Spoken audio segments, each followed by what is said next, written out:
Hi, and welcome back to Investment Banking University's How to Become an Investment Banker course. This is video 2, and we're continuing with the first portion, which discusses perpetuity science. So we're going to get back into it. So we're now going to discuss the difference between the perpetuity scientist and the functional specialist. So the perpetuity scientist actually builds assets that generate passive benefits, whereas the functional specialist uses labor to generate active benefits. Think of a career, for example. The quality of life of the perpetuity scientist eventually becomes higher than the functional specialist. It is the perpetuity scientist that actually drives the primary value, with functional specialists simply serving a role in the process of building or operating a perpetuity. So the perpetuity has three capabilities associated with a key question on each side of the perpetuity. Remember, there are three sides to the perpetuity: the build side, number one; the sell side, number two; and then the buy side. And so within these three sides of the perpetuity, we have a key question and a capability that is possessed by the perpetuity scientist. For the build side, the key question is how to build a perpetuity, and the capability associated with the build side is the capability to build a perpetuity. The sell side, the key question there is how to sell a perpetuity, and of course we're talking about investment banking. The capability there is the capability to sell a perpetuity. And then the third side is the buy side. The key question there is how to buy a perpetuity. And the capability is, of course, the capability to buy a perpetuity. So really what we're talking about here when we're talking about perpetuity science is the three sides of the perpetuity and key questions and capabilities that are indeed possessed by the individual that learned perpetuity science, the perpetuity scientist. So the perpetuity scientist, in the form of the CEO or the consultant, is not only responsible for growing the benefit stream, the cash flow, but also de-risking these factors that determine the discount rate. In doing so, the perpetuity scientist builds a highly sought after perpetuity for both strategic, number one, and financial buyers, number two, corresponding with a premium valuation. So when providing coverage to a target perpetuity and originating an engagement, if we're acting in a consulting capacity, the perpetuity scientist should follow these steps. We're going to introduce the concept of perpetuity scientist and send the perpetuity book and perpetuity advisory teaser to our target companies. We're then, after we get in touch with them, going to perform a perpetuity analysis, assessment of where we are as of now, and then we're going to solicit goal from the target ownership as to the valuation that we're targeting with the implied multiple. And we're going to ultimately then determine a perpetuity plan needed to get there in terms of multiples at each phase of the perpetuity and how to get there. And then finally, we're going to aid in the execution of the perpetuity plan itself. And that's a very high level of what we're going to be doing. Thus, the capabilities that each business student should have are associated with the three key questions of perpetuity science. So if you're going to business school, you really have to know and come away with the three capabilities on each side of the perpetuity. For the build side, how to build a perpetuity; the sell side, how to sell a perpetuity; and then the buy side, how to buy a perpetuity. So if your business school is not teaching you perpetuity science, you're going to really want to ask the question, what are they teaching you? Are they teaching you to be a functional specialist and have a siloed sort of approach? Or are they teaching you perpetuity science so that you can interact and add value on each side of the perpetuity? So these key questions are associated with capabilities as we've discussed. So ultimately, from the perpetuity science methodology, Investment Banking University has built a body of knowledge, which is turned into this course, How to Become an Investment Banker. And so this, of course, this course corresponds to the book Investment Banking, which you can download for free on investmentbankingu.com to go along with this course. So when we're asking the question how to become an investment banker, the reason why we're talking about perpetuity science is because perpetuity science provides a foundation within which to understand the role of the investment banker, which is more siloed than, say, the perpetuity scientist himself or herself. So we're really asking four questions simultaneously. How do we use finance to model the concept in a perpetuity format? How to physically build the perpetuity, how to sell and exit the perpetuity, and how to buy the perpetuity. So for each question, we've developed proprietary methodologies, which we're now discussing. So getting into the perpetuity methodology once again, we're going to be discussing the differences between each of the sides of the perpetuity. So in general, what is a perpetuity? And we're going to start by talking about nature. And nature does not provide for man, so he must use reason to obtain value. Since his task is both survival, number one, and pleasure, number two, man must use philosophy and science to determine what is valuable, and then to build something to obtain said value.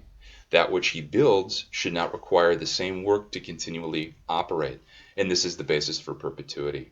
Perpetuity is an asset that generates a benefit stream continuously into the future. So perpetuity is thus the basis for intrinsic value. All of man's progress is towards the creation of assets that add value on behalf of the human on a continuous basis in the future without the human having to replicate previous work to receive said benefits. This phenomena is referred to as perpetuity. This speaks to the advancement from an active benefit stream, say working and building something continuously or your career, towards the passive benefit stream of perpetuity, that which yields you passive benefits. The perpetuity is both a philosophical and a scientific phenomenon which embodies man's progress in both philosophy and science. So we can thus break down perpetuity itself into two different components, which are perpetuity philosophy and perpetuity science. But for the purposes of this book in investment banking, we're going to be focusing on perpetuity science. So in terms of standard of living, we've already talked about how standard of living can be increased with perpetuities without sacrificing quality of life. And in order to get there, we're going to have to either build, sell, or buy perpetuities. The lab of perpetuities is known as Excel. We're going to be testing on whether or not we can make the case and actually build a perpetuity, and we use Excel. And then thus we're going to be dealing with Excel a lot in this course. And then the demand for perpetuities are, of course, institutional investors that ultimately end up paying higher multiples to realize returns that can realize returns over longer periods of time. So the different types of perpetuities at a high level, we're talking about platform usually. We make the distinction in this course between a commodity itself and a perpetuity. A commodity is something that yields you a singular value at a period of time, and a perpetuity is, of course, something that yields a benefit stream continuously through time, and that's the difference. So we are going to be talking a lot about perpetuities and their breakdown in terms of risk, return, and growth, margins, multiples. And we do so with Aswath Damodaran's, some of his data from NYU. And so we're going to be talking about some of the different perpetuities in different industries. But right now, we're just going to keep this at a very high level, and suffice it to say that we'll just simply come back and revisit these. So business, when thinking in terms of business school, we should really be thinking in terms of the science of the perpetuity. You know, there is a big problem with university and business school right now that approaches business from more of a functional perspective rather than a synergistic perspective, which would be consistent with perpetuity. And so we are going to be talking about how this perpetuity science can actually, mitigate some of those issues. But now we're going to be answering the question, what is intrinsic value? Something is intrinsically valuable in as much as it is a perpetuity. Perpetuity provides certainty that the benefit stream will be recurring in the future, and thus the basis for intrinsic value. Perpetuity allows us to improve our standard of living without sacrificing our quality of life by continuously dealing with a problem or opportunity in nature and yielding passive benefits. One of the great things about this course is we actually answer some very important questions that everybody has, but they don't typically get addressed in a university setting. So we're answering the question in Investment Banking University, how do we become wealthy? And the secret that the wealthy actually know that the middle class are unaware of is the concept of the perpetuity. Perpetuity, of course, as we just stated in this so far, is an asset that generates a benefit stream continuously into the future. This yields passive benefits rather than active benefits, of which the middle class works for. The wealthy know perpetuity science, which is the science of building, selling, and buying perpetuities. And of course, we've talked about there are three sides of the perpetuity: the build side, the sell side, and the buy side. And the first part, as we have mentioned in the past, is how to build a perpetuity. And this is done by entrepreneurs and corporations. And we do so by building a benefit stream as well as de-risking that benefit stream. In order to build a benefit stream, we first make the case for a value perpetuity, something that yields value to consumers, and then a financial perpetuity. After building that value perpetuity, we then monetize it, and that turns into a financial perpetuity that yields us passive benefits in the form of cash flow. We then turn that case for value perpetuity and financial perpetuity into an MVP, or minimum viable product, that is operating. It doesn't have to be a perfect finished product, but it has to be an operating minimum product, and hence the name. We then convert that MVP into a value perpetuity that is yet to be monetized. It delivers value through time to consumers. And then we ultimately monetize at a period of time in the future, and that turns into a financial perpetuity for us. And then we make the attempt to grow that financial perpetuity, and thus we get to a growing financial perpetuity. And then ultimately we end up with a diversified perpetuity. In terms of how to de-risk the benefit stream, we have three key de-risking variables: customer concentration, owner dependence, and recurring revenue. And we're going to be talking about that a lot in the course going forward. And so in terms of selling the sell side, how to sell a perpetuity, we are dealing right there with investment bankers, which is the basis for the course. On the buy side, we're dealing with private equity groups and corporate M&A. And so ultimately, the wealthy teach their children how to be 21st century perpetuity scientists rather than 20th century functional specialists that will remain in the middle class. And that's part of the benefit of going through investment banking university, is you become a perpetuity scientist instead of a mere functional specialist. So in terms of the order, in terms of becoming wealthy, we typically begin on the build side, building a perpetuity, which is going to take you about 3 to 5 years. So we initiate coverage and syndicate within a vertical and sub-vertical as we build expertise in that. The second portion is we enter the sell side and begin in investment banking after university or business school within an existing investment bank, or we start our own boutique investment bank. From the sell side, we take advantage of strong opportunities that we've seen on the from the sell side, and then leverage this into a lower middle market search fund, unless we're going to be going much larger depending on our contacts. But lower middle market search fund is typically where you're going to want to begin. So now we're going to be talking. So in order to understand the role and work of the investment banker, we first have to have a strong understanding and foundation of valuation. And this helps us to understand why it is that the investment banking industry exists and where investment bankers fit into the bigger picture. So we're first going to be talking about tracking value, and that's known as accounting.